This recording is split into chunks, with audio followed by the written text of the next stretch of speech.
So you have to follow my lead, right? I know you're the celebrity and all. I'll follow your lead. But you have to follow my lead, okay? Microphone check 1, microphone check 2, 3. 4, 5, 7, 8. Microphone check. He didn't follow my lead. Hello, everybody. This is Janet Cape with the Socialite Production, where we are connecting the world through faith, culture, and entertainment.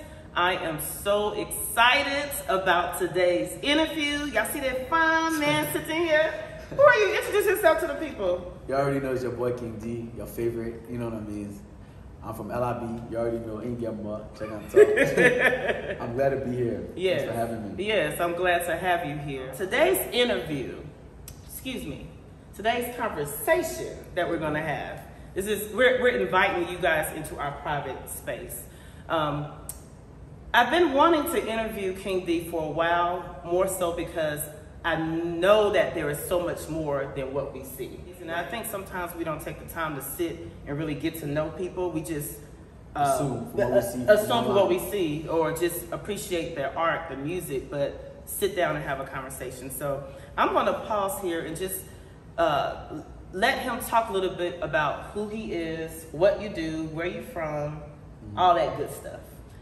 So, I'm just a young, well, not that young, but a young guy from Liberia, West Africa. I am half Lebanese as well. Father Lebanese, mom Liberian. I was born and raised in Liberia, moved to America at a young age. I've always loved music. You know, sometimes you want to chase your dream, but, you know, life happens, so you don't get to really, you know, go into where you want to go into sometimes because of, you know, life. So, you know, I finally just told myself, you know what, I'm just going to dive into this and just do it, because if I keep waiting for life to be perfect, it never will. Right. So, you know, I'm an artist, among other things. I'm a creative. I like to consider myself an artist. I don't consider myself a rapper or Afrobeat artist. I'm just an artist. Like that. You know, I don't box myself in. I do a lot of different type of music, kind of music, whatever you want to call it. But, you know, all my friends know me. They call me Mr. Vibe. You know the vibe, because I'm always like, you know the vibe, you know. But, you know, I do music for everybody, and I just love doing music. So that's pretty much, if you know me, that's what you would know. You know, I'm pretty much just deep into anything music. It can be music video, like dress code, whatever that has to do with music. That's like my main thing right now in my life. Well, going a little bit deeper into who you are, from my standpoint, you're also a comedian. So as an artist, you have to be a lot of different things. Right? A lot of people say, oh, you have to have a certain thing about you that you focus on. Like if you're a funny artist, or, you know, it's all about your packaging. If you're like the artist that show their dress, you know, like you're into fashion, or you're into whatever. For me, like I said, I don't box myself in. I know I'm funny. A lot of people say I'm funny. I mean, sometimes I might not be the funniest, but trust me, if you follow me, you'll know what I'm talking about. But I just love entertaining people, because, you know, seeing people happy, laughing, and entertained is like one thing that makes me happy. When I put a smile on somebody's face, it's like important to me, because I know, you know, sometimes you can see the happiest person, but they're going through a lot, but you'll never know. So because I've been through it, you know, so I just lead by example, pretty much, you know. You kind of bridged who you are and what you do, right, as far as music. Talk a little bit about where you're from. I know you touched on it a little, but you are a mix, well, I'll say of 3 worlds, because now you're here in America, right? Talk a little bit about your background. So, a lot of people notice that most of the time I'm always like Liberian. It's not because I don't love my other side, which is Lebanon. It just, I didn't get to experience it at an older age. I was really young when I lived in Lebanon. So I didn't really get too much of the experience that I needed. But I still love both sides. You know, I got more experience out of Liberia and America. Because I lived in Liberia, went to school in Liberia, then I moved there when I was 13 or 12. And I would say America really raised me, because that's when I was in my teenage years and I got to see a lot of stuff. But I'm still from a Liberian background, so I have all my qualities as well Right. from my African background. Right. So I got raised by 3 different places. Right. You know, I do speak Arabic. I speak a little bit of French, English. You didn't tell me about the French. I mean, I did. I lived in Ivory Coast as well. Okay. But right now, I'm more so understand it than speak it because Got you. I've been out of there for so long. Right. But a lot of people don't know this. You know, they just think I was born and raised in America, but I really wasn't. You know? Yeah. And they say they won't country. How you you know, it's like as long as you don't want to lose your identity, you Right. never will, you know what I mean? Right. So you know that's why I was good. I was able to maintain my identity living in America is because I never wanted to lose that. Right. Because that's where my grandma's from. That's where my mother's Right. from. My brother still lived there. My mom still lived there. My grandma still lived there. I don't want to go to America and go back, and I can't even communicate with them the way I want to. Right. You know? You're right. Yeah. But it's interesting because my sisters and I, we were born here, but we are Liberian. We're first generation Liberian American, but I always tell people I am a Cerise speaking Liberian, right? I don't have to have a thick raw colloquial, but I'm Liberian. We all are different versions. You want to know something crazy? Until you told me you were born here, I never knew you guys were born here. You guys act a lot like you were born in Liberia and raised there, and that's a good thing because it's like you still love where you're from. You still talk about it all the time, and a lot of people that were born here almost don't want to identify with, you know. And sometimes they will look at who were born there as, you know, and not everybody's like that, but a lot of people are like that. And I get you. Remember when you told me, oh, I was born there? I'm like, yeah, you were like, what? right. You know, so it's that's why I say it's always important to always know. Because a lot of people were born here and don't know anything about where they're from. No, you're right. And it's so important to know where your family grew up because these things just add value to you. It doesn't make you better than nobody. It just adds value to you. It's your background. Yeah. And of course, this is not about me, but just real quick in reference to Charlotte specifically. Right. The Charlotte Liberian community, especially like my parents, they didn't give us a choice. Like they would say, don't bring that American business in this house. No, seriously, we couldn't eat American food until we got older, but literally they treated us as if we were born back home because they value their culture. It's always important to. Yeah.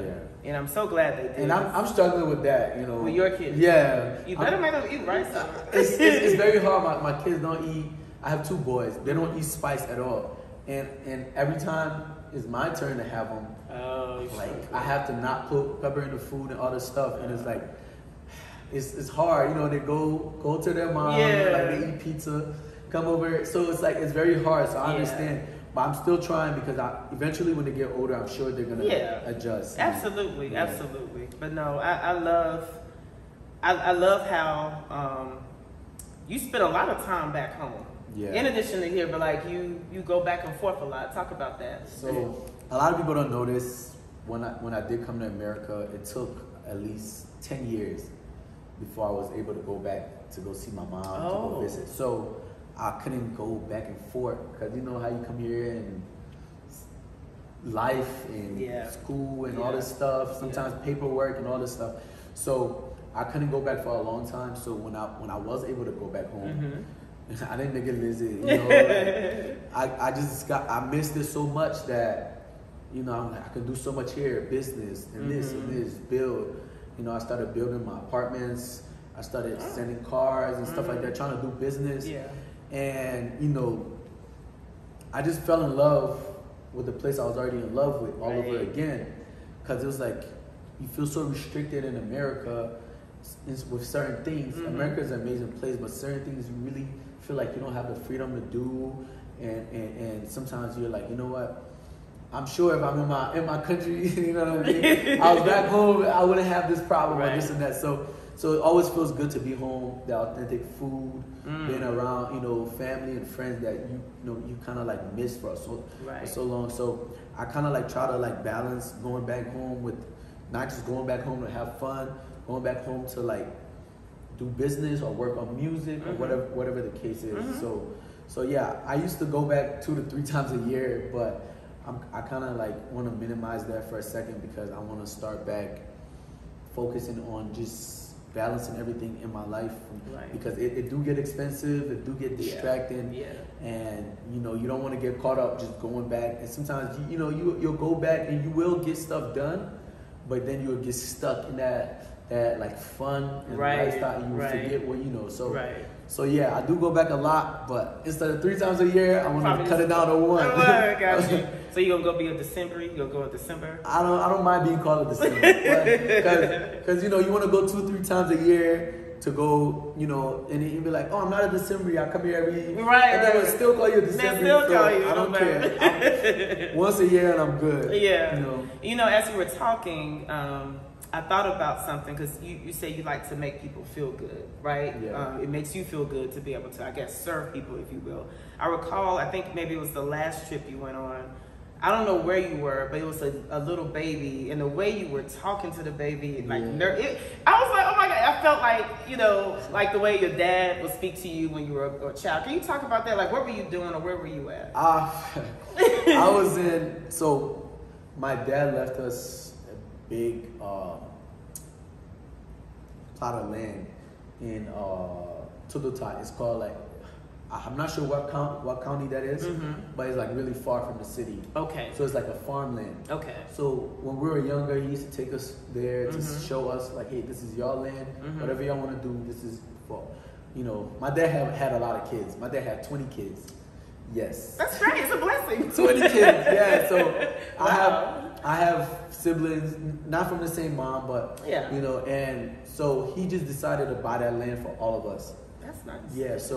So every time we go back, we try to go back there. There are people living on the land that still remember us from when we were little. Oh. So when I went back, I remember going there when I was younger, so I don't remember much. But when I went back at an older age, I seen this baby, and I was like, he's like the cutest kid ever. You know what I mean? He doesn't know what's going on. Right. His dad is a hunter. You know what I mean? Oh, yeah. wow. His dad is a hunter, so his dad went all day to go hunting, came back with nothing, and I'm like, that's so scary. You know what I mean? Well, that's their survival. Yeah, that his mom don't work.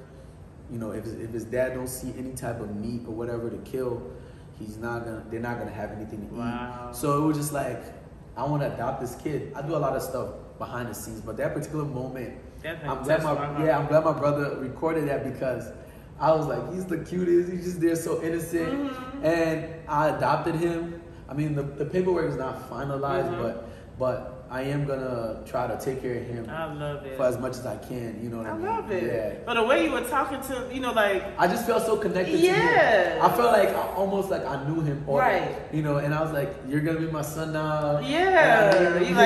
You were rubbing his face. I was like, oh. Yeah, and his mom don't have a phone, so I have to call my brother. My brother will call somebody in the town, and then the person in the town will go there with the phone. Oh, wow. And, I just hope God put me in a position to do way more than that for other people. He is. So he not will, but he is. Yeah. So I love it. When I go deeper, this is not an icebreaker. This is just a random question, but I'm intentional about asking this question for anyone who is not born here and then comes to America. Right. So of course I'm sure you've seen Coming to America, the movie, right? Right. And so every time I see that movie, I'm like, that is not the real Coming to America experience, because of course all my family friends there from Liberia, right? And so you came to America at 12 or 13, you said. Yeah. What was your experience at that young age, coming from, Liberia to this land of gold as it's described? What was your initial reaction when you came to America? Oh, I was shocked, first of all, when we got to the airport. That's what everybody I was like, whoa, what is this? I mean, I loved it, but for me, I had a little different experience. Okay. I was a little sick. I had infection in my bone, so I was in a lot of pain. So I didn't really get to enjoy it at an early age, like a lot of my sisters and my brothers. Okay. So I was in pain for like 2 to 3 years until I finally had a surgery and got But I was still like in awe, at first. But I feel like my life really started after my situation with my surgery. I had a surgery on my arm, and they didn't have doctors in Liberia to like really understand what was going on with me. Okay. So and it was like it was like the worst 4 years of my life, from like 10 to like 14. It was like the worst 4 years of my life. I was in constant pain. But like when you don't know stuff at times, we didn't know we could just go to the hospital, and they would just like take care of me. Yeah. So, and we first came here with no paperwork, so we didn't know as a kid you can actually. This is free information, by the way. If you come here and you don't have paperwork, you don't have no green card, nothing. As a kid, you can go to the hospital if it's an emergency and it will take care of you. You don't have to have paperwork. Okay. So it's illegal if they don't. So just free information. Right. But we didn't know this for 4 years. Of course. And I was scared to go to the hospital, but then it just got so bad. My aunt was like, you can go to the hospital. I was like, I didn't know. And then I went there and I was okay. And they were like, yeah, if this would have lasted a year, one more year, they would have had to cut your arm off. And I was like, oh, no, we don't want that. So I'm assuming that's the scar. Yeah, this is it goes back. I mean, the infection did come back a couple years later, but that's because I didn't complete my treatment. Gotcha. But I'm good now, Yeah. But that was that's what a lot of people ask me. When I think back on when I first came here, all I could remember was this being a problem in school, a lot of sport I couldn't play because, it was just a lot. But later on, my junior, senior year, I was able to play some sports and move on and experience the American way. So this question backfired because usually it's funny, like it's a funny story. I wasn't expecting that, but that's good to know. I'm glad I went through that though. Yeah. This experience made me so tough because I was really quiet and I feel like this made me know how to take pain and understand how to go through pain and understand how to be strong about it. So I feel like I feel like this made me who I am today. Essentially, everything we go through is supposed to have purpose, right? Yeah. Of course, there are regrets, but I wouldn't go through it any other way. I feel like it would just change the course of. Yeah. I don't know who I would be today if I didn't go through it. So now, Mr. D, King Dee. Actually, what is your name on your birth certificate? Does it say King Dee? Like, will I look and see King Dee? King is the first name, the last name Dee? No. So tell the people what your name is. My name is Abdul Manam Marhaba. That's my last name is Marhaba, but Abdul Manam. So that's actually like one of God's name in the Quran. If I'm not mistaken, it's like the servant of the most given. Or and then Marhaba actually means hello. It's a greeting. Oh, my last name, yeah. Okay, hello. But my father named all of us. My brother's Abdul Rahman. He took all of our name, most of our name from the Quran, and it all has a meaning. Yeah. So, a lot of people don't know me by that name, but a lot from the time I was a kid, everybody called me D because that was the name that my mom gave me, which is my middle name. So everybody knew me as D. My father was the only one that called me by my first name. Yeah. And my teachers in school. Okay. But everybody knew me by D. D. And so it's like it's not like I'm ashamed of my name or anything. It's like nobody know that name, and it's hard for a lot of people to pronounce it. Right. So I just kind of like keep it to myself. Yeah. It's not that important for anybody to know. Why is it not important? It's not. I feel like the important people will already know. Okay. And and I'm not saying if you know my King Dee name, you're not important. It's just that's the name that everybody know me by. Mm-hmm. That's my stage name. Mm-hmm.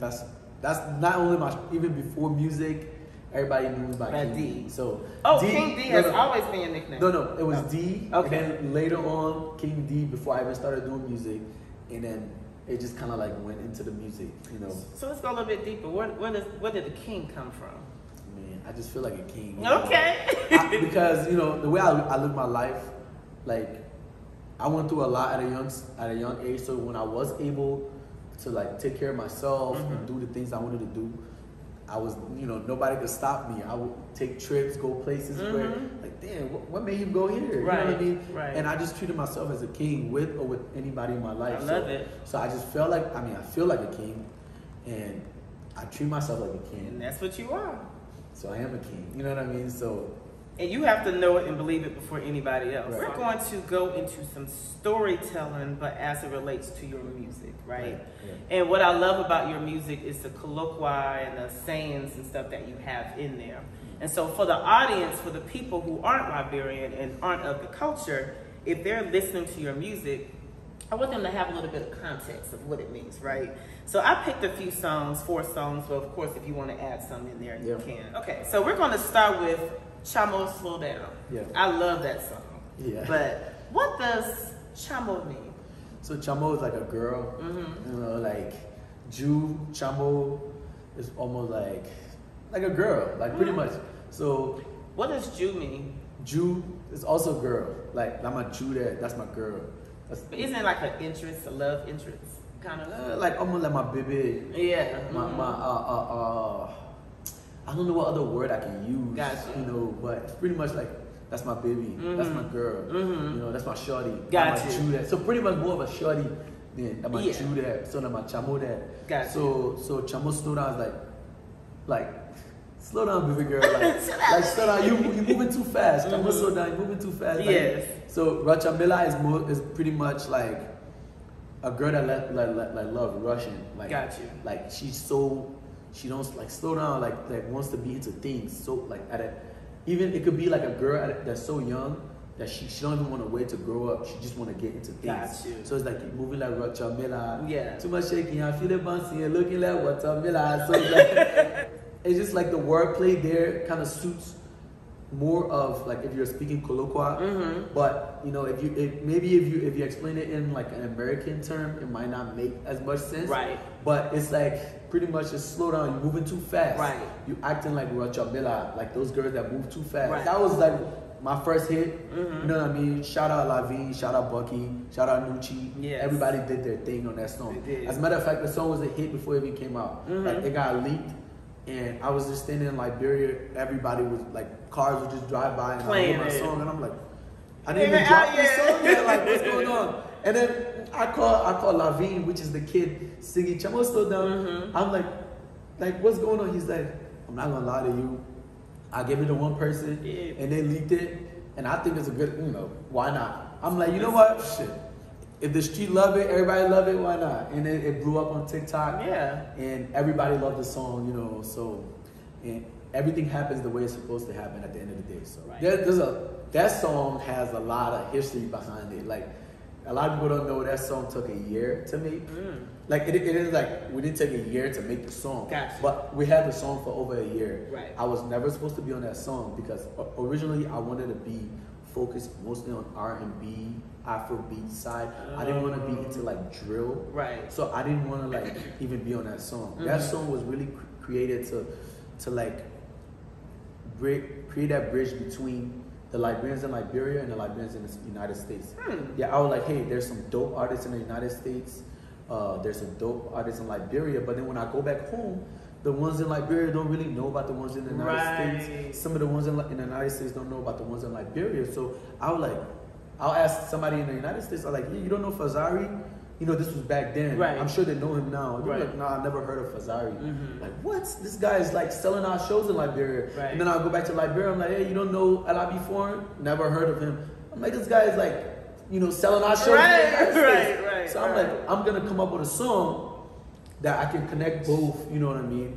And, you know, a lot of people within time, I couldn't just make that connection. And then my boy Jay Biz was like, bro, just put a verse on a song. It's your song. You know, you spend so much time and money and effort trying to bridge people together. Right. Maybe you are the glue. You know what I mean? So I'm like, I don't really want to get too much into rap, even though I could rap. Yeah. I really want to do Afrobeat because, you know, the ladies love me for my Afrobeat. You know what I mean? Yes, My yes. love song. Yeah. But he was like, you never know. You know, shout out to him. You know, he's one of the reasons I was even on that song. You know what I mean? Love it. So even though it was always my song, you know what I mean? So I was like, I put the verse on there. You know, at first I was like, I wouldn't even know what to talk about. He's like, bro, just talk about you. You know what I mean? Chamo so down. She won't cut shot on King Dee. I talk until one more round. Too much drip, no drip. I play. If not 10 times, you would drown. So it's like, it was just talking mostly about me. Like, he's like, just talk about yourself. So it's like, bro, it's you. Like, just be you. It's your vibe. And then I went to Liberia, and everybody went crazy for my verse. Like I would hang up pins together. I'm like, that's the part y'all like? The whole song? And that's the part where, when it gets to that part, everybody just starts screaming in. And I'm like, that's our people. That's what they love. Give people what they love at the end of the day. Give them what they love. You It know? sounds like the people that were screaming were the ladies. That's what it sounds like. I felt like they had a little deeper meaning for them. I don't know, but I was just rapping. Y'all leave me alone. You know, but yeah, it turned out to be what it was supposed to be. Absolutely. It still made that connection. Somebody that lived in America, the Liberian person that lived in America, can have a hit in Liberia. Right. You know what I mean? Right. It was a stigma for a long time, like, hey, why is it there's no connection there? Right. And I made that connection. Right. You know what I mean? Like I could actually say, and don't get me wrong, D12 have done it. Yeah.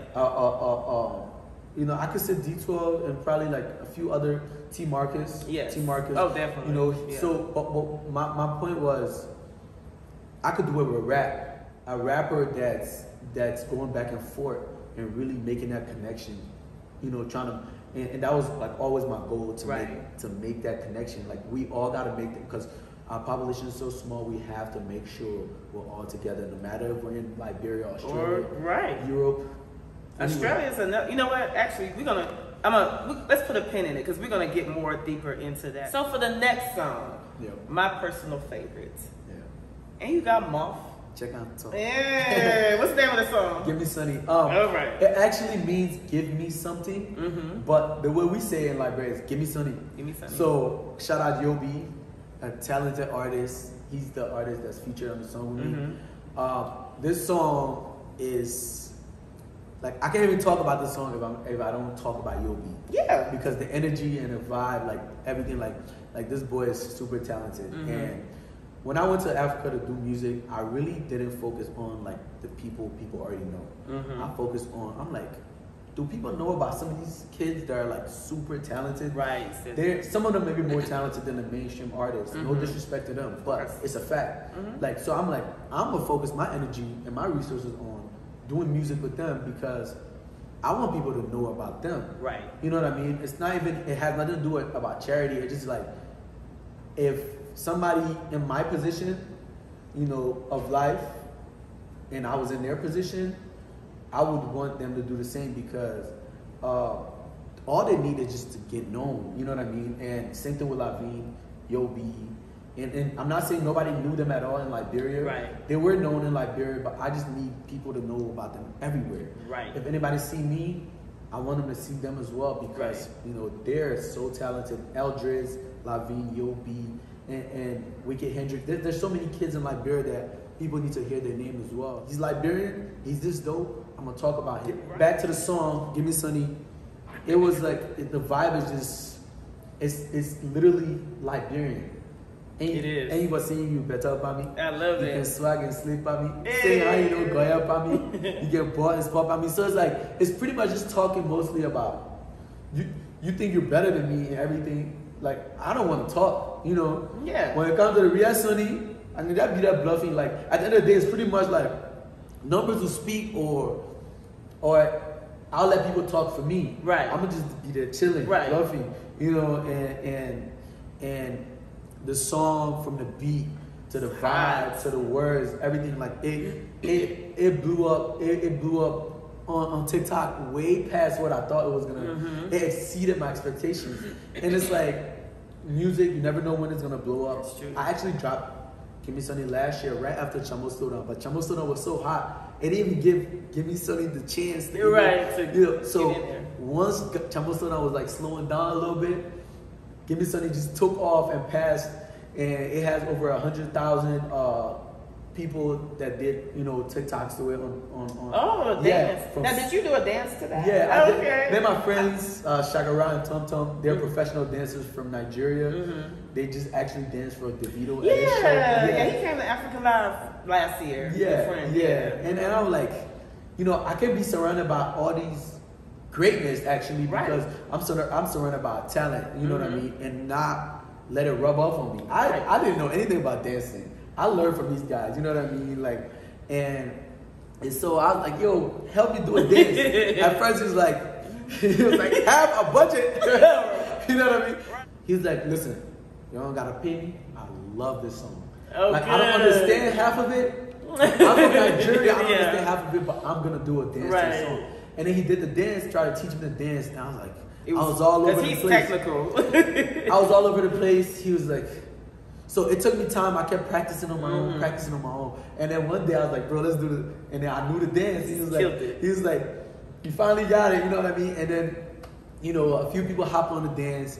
And like I said, it just blew up on TikTok. People love the song. People from Sierra Leone, people from Guinea, Ghana, Nigeria are reaching out to me like, yo, this song is amazing. That was like my goal. Yeah. They got to know.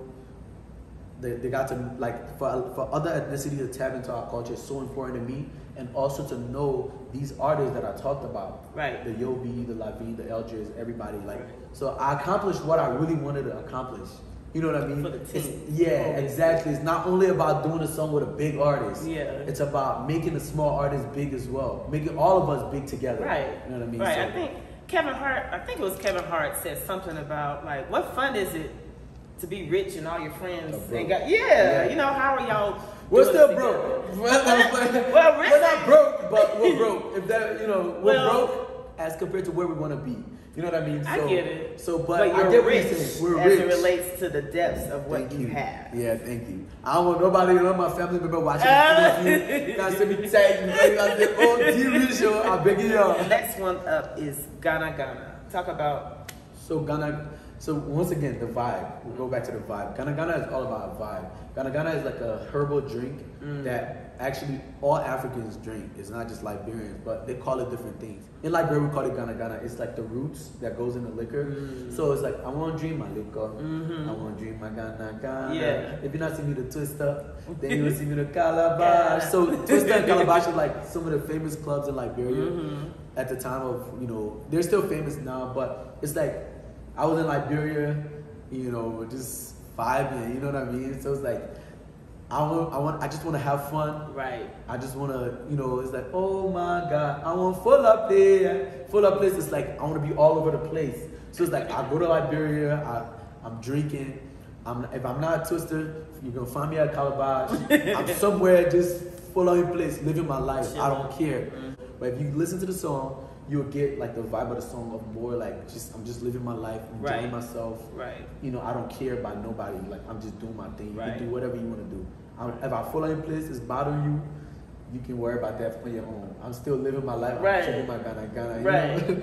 So, and then Run This Down was more of really inspired by Rap Kid. Shout out Rap Kid, one of the dopest producers. Shout out Drill Keys. He was the one that made Give Me Sunny. I'm backtracking, but I just need to give credit. I need to give his credit because, you know, you always talk about artists, but some of these producers, like, these guys are amazing. And if they just had the right, you know, instruments and the right influence or the right people around them, they would be way further than, you know. You're right. So shout out Rap Kid, shout out Nascoba, and shout out Drill Keys. But anyways, Rap Kid, well, he made this beat. He sent it to me. He was like, "Hey, Run This Down is one of my favorite songs, by the way, you know, and Toxic Love. But Run This Down is, you know."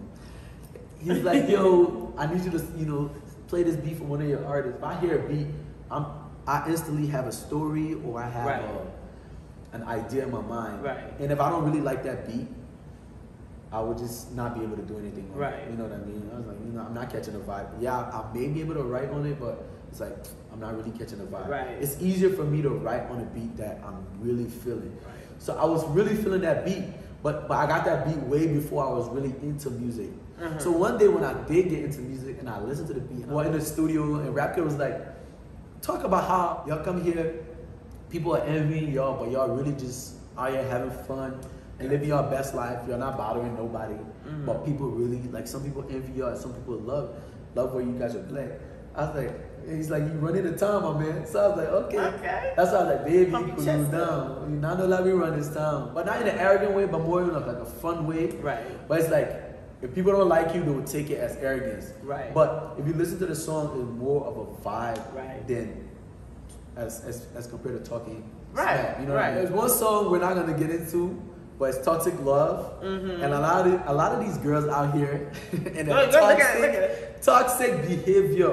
When we catch yo, I mean that they got the toxic behavior. A lot of Liberians get toxic traits. It's the girls though. The girls. Is it not the guys? Guys we're terrible. Okay. I'm gonna admit we are terrible. I admit it. I wouldn't say y'all are terrible. We're terrible as compared to women. But the women that are terrible are like past guys. Like, I feel like fear women, but also fear guys. You think, fear everybody, to be honest. Don't trust nobody. Trust yourself. You think the girls learn from the guys? No. You see, guys were dumb. We just go out and just do dumb stuff. And we don't move the way women move.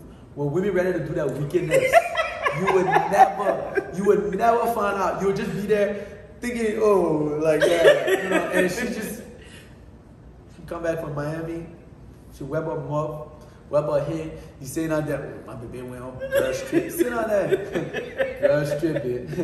That's what I'm saying. Like, women, you guys are professionals. I'm not saying you. I don't know what you do. But women, some of the women, hey, you know what I'm talking about. That's why you're over here laughing. I did laugh. You're funny. I'm just joking. But there are good girls that, you know, I feel like are misunderstood. And that's why I don't judge anybody from just social media, because I've been judged on my social media. When you see me online, you would think I'm way different from how I really am in person. So I don't judge any. That's because of that. I don't judge anybody. Right. If you can see a girl on live twerking or doing whatever, and you be like, oh, this girl, you might be wrong about her. She might not even be like that. That's just something she might like doing. So I don't judge anybody. I meet everybody. I judge them on a day-to-day basis. Right. How you treat me, how I'm gonna treat you. Right. You know what I mean? So right. I just, you know, we joke around. We say people are toxic. Of course, but in reality, people are. Everybody have toxic traits in them. Everybody, even me. I'm not, you know. So, but I'm only gonna protect myself. So when I say your love is toxic, I don't need it. But since you were on toxic love, because I was going to wait till the end for this, but since we're on this topic, right, and you know, you're looking at the camera, it looks like you were looking at key people, not just general, right? So tell us, you know, with toxic love, you know, I don't see any ring. Well, I see a nice ring on your finger, but I don't see any ring. So do you want to share, like, what your relationship status is for the people? I don't want to say I'm single as but I'm single, because then when you say as, it kind of like disrespect somebody you might like or somebody you're talking to. But I'm single. I'm single. So wait, you're single, but you're. I'm dating. I mean, like, I talk. You know, I feel like I'm getting too deep into things. I talk to people here and there, and you know, sometimes they don't go in the route because you know my lifestyle, right? I go to a show, a girl start yelling, King Dee, touching on me, and then I go home to a text, wow, da-da-da-da. And it's like, I'm tired of explaining myself to people. Right. It's like, if you don't understand, there's a character, King Dee, which is an artist, and I'm gonna be an artist when I'm, you know, when I'm outside. Like, I'm not allowed to be like, hey, please don't touch me, I'm an artist. Like, I'm gonna be free. When I get on that stage, I'm gonna be free, I'm gonna be me. And if you don't understand that when you meet me, I have to really explain that to you, then I feel like you're not letting me be me as an artist. Gotcha. You know what I mean? Like, if we're dating or we're in a relationship, I'm not gonna disrespect you and like, hey, take a girl from the crowd and be like, hey, let's go to my hotel. Right. But at the same time, it's like, when I'm on that stage, let me be me. You know what I mean? Like, and if I can't be me to you, then you don't need to be with me. It rhymes. You rhyming on it? That's a song. Hey. We might have to do that, but that's really what I've been having issues with, like in my life right now, is pretty much just girls making me feel guilty for being me. So I don't want to be none of that toxic love. I need to focus on where I'm trying to get to. I'm trying to be a global artist. I don't need nobody pulling me back. I love women. You can't live with them. You can't live without them. And that's my situation right now. And I get it. you know, you meet some people sometimes, they're like, I understand. And then y'all talk for a while, and then later on you find out they don't understand. Yeah. So I am talking to somebody right now. But I hope you understand, nothing super serious. I hope you understand. And until it is, I'm single. Well, the thing is too, and of course you don't have to tell your age, but obviously you're young, right? And I recall when we were speaking, you said you don't need distractions. You want to date, but you don't want distractions, meaning you have a goal as it relates to your vision and your purpose. And if somebody is holding you back from being who you are to get to that, then you don't want that, right? Exactly. But I promise, well, I shouldn't say I promise you, but I feel and believe it's going to come a time where you're going to realize it's going to be a shift where you realize I do need or desire this person because, believe it or not, having the right woman in your life. Yeah. No man is an island, right? Like, I feel like if you really want to be successful, you have to have the right woman behind you. Mm-hmm. It could be even your mom. Right. You know what I mean? Right. I'm not opposed to having a girl. Like, I've never like met a girl and then I'm like, you know what? I always get to know people. With that being said, it's like I can tell where your mind is within a few minutes of us talking. Trust me. Like I'm that good when it comes to girls. Yeah. Like I can know if you're wasting my time or you're not. So we're gonna get a little into the inspiration and kind of circle back what we were speaking about with bridging the gap. I just want to start with inspiration. Who/what inspires you? And not even so much for music, it could be music, but just on a day-to-day, staying focused, moving. Who and or what is that? So, I've thought about this so many times. And it's crazy because my answer is not like the average person answer, you know what I mean? My inspiration comes from a lot of different things. Like, it could be like an experience or, you know, a movie. You know, like, it can be so many different things, but I feel like what inspired me the most is progress. As I progress, I get more inspired. I love to see progress. Like, you know, you go to the gym, you're working out and working out and working out, and you don't see no difference.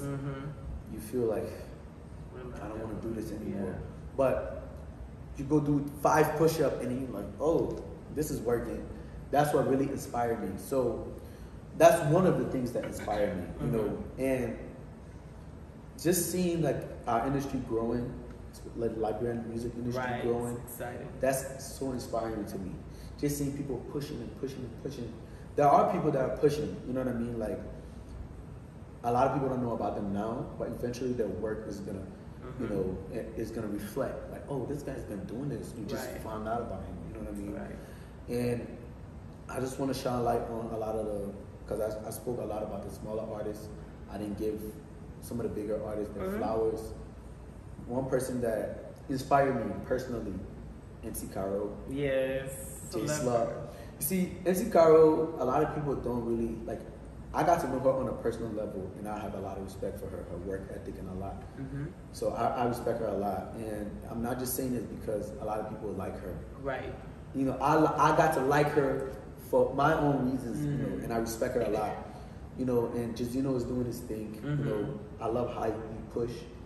And, you know, there's a lot of other artists, you know, like I said, my personal favorite Liberian artist on a bigger is J Slug. I like him because his personality, his voice, his creativity. You know, he's so dope. And these guys are pushing. They don't care, like, who's listening or who's not listening. They're still going. I know, like, there are some artists that are still pushing that I feel like streaming-wise, their numbers don't show. And I know that would discourage me, but they don't care because they love music and they're still pushing. So that's inspiring to me.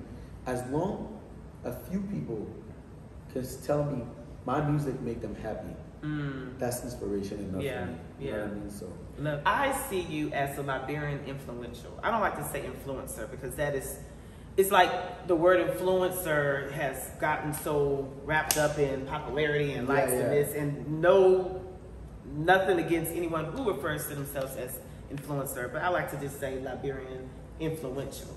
I see you as such, right? To the very point that you're making, and even with the artists that you say when they love it, when you are an influential, you're walking in your own light. And it don't matter who's screaming, who's whatever, you're walking, which then you're inspiring and motivating. So, one, do you see yourself as a Liberian influential? And then two, if so, kind of talk about why. Growing up, I've always been a leader, right? Even amongst my friends, I would say they consider me a leader. And you can be a leader, that doesn't make the people you're leading followers. You can be a leader of leaders too.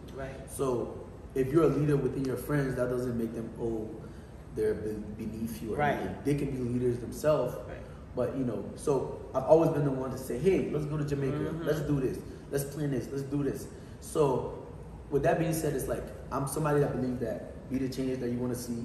I believe in that so much because it's like, I can't stress it enough. Saying something and actually starting to do it, because like they said, a part of doing getting something done is taking that first step, right? So it's like, I can't tell you let's do this and I'm not taking that first step. So being just being influential in the community comes from just my personality as a whole. Just wanting to see stuff done. Like if I tell you, hey, let's host a soccer tournament. Now I just told you this and I just left it up to you. No, like I'm gonna be like, hey, I already called 2 teams. Let's do this, let's do that. So it's like, just that step, I'm always taking that first step. So that's why I feel like, you know, I've been influential in a way without even thinking I was, you know, being influential. So and I just urge other people to be influential as well, because sometimes you might not even know you're a leader until you start actually doing stuff, you know. Your name, right? And I'm not speaking about King Dee.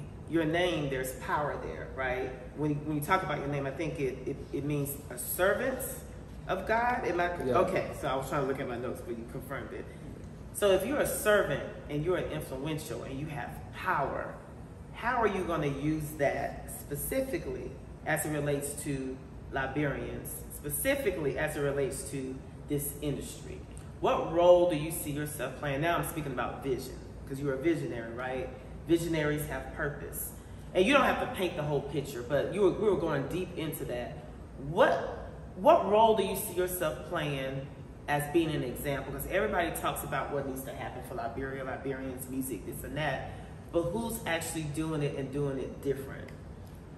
I'm not saying for you to answer that about who, but as far as you. I could. You see, I respect anybody that take the time.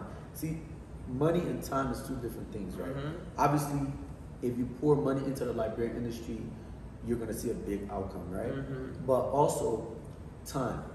If you pour time into the Liberian industry, whatever skill you have, you could be an artist, developer, or like if you do artist development, and you took your time and poured it into the Liberian industry, into anybody, that would be a big help. Because there might be a kid out there that might need it. It could be me.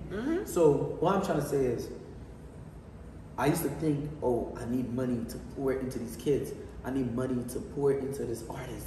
I need this. I need to build a studio, which I did. I didn't build a studio, but I have a studio in Liberia, right? And I am building a studio, but I used to feel like I need to build the biggest studio and I need to have the biggest this.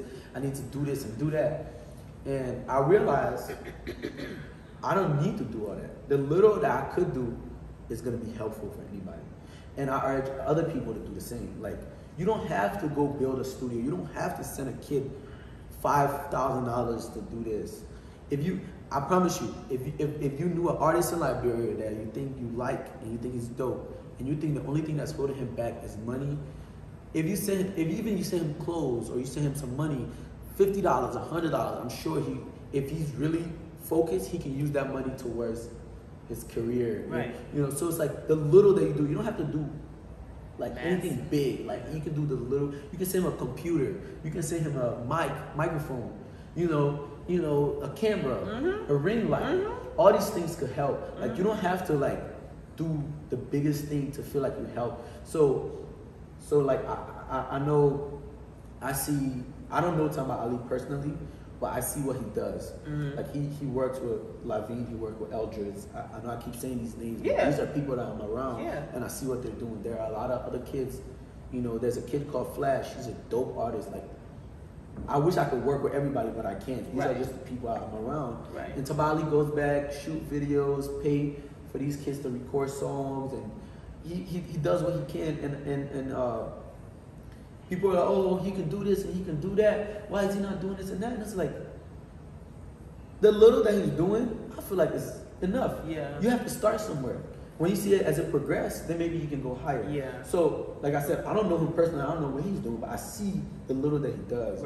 And that for me, that made me happy.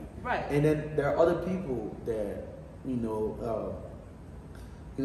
may not know everybody's name right now personally, but there are other people, that have been pouring into artists.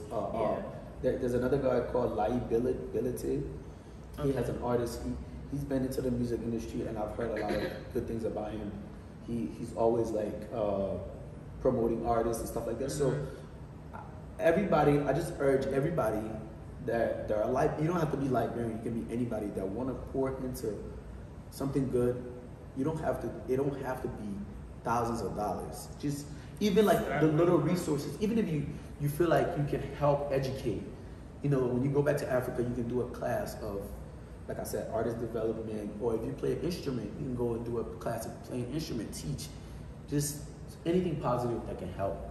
You know what I mean? So some of the stuff that you're saying, while you're making it general, but I'm assuming that's some of the things that you have in mind, long-term, short-term. I've done some of this stuff. Like, already doing it. Okay. I'm still doing some of this stuff. Like sometimes I'll take artists.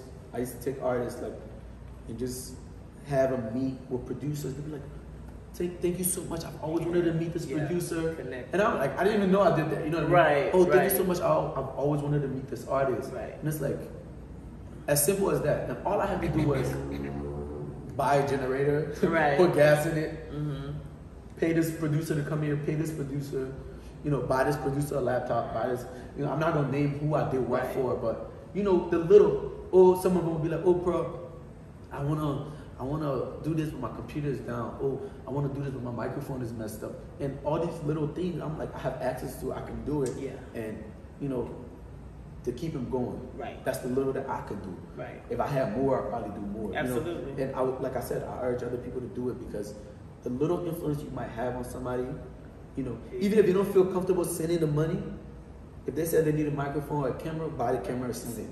You know what I mean? And then always ask, where's that camera? Are you still putting that camera to reuse? Right. You know what I mean? Because some of these kids, you'll send them money and they won't use it on themselves because library is hard. So you gotta understand they might put it into different things. Of course. So you can't really blame them because I understand. I go back home, I see how things are. So it's like, I know, like, if I was there, I would do the same thing.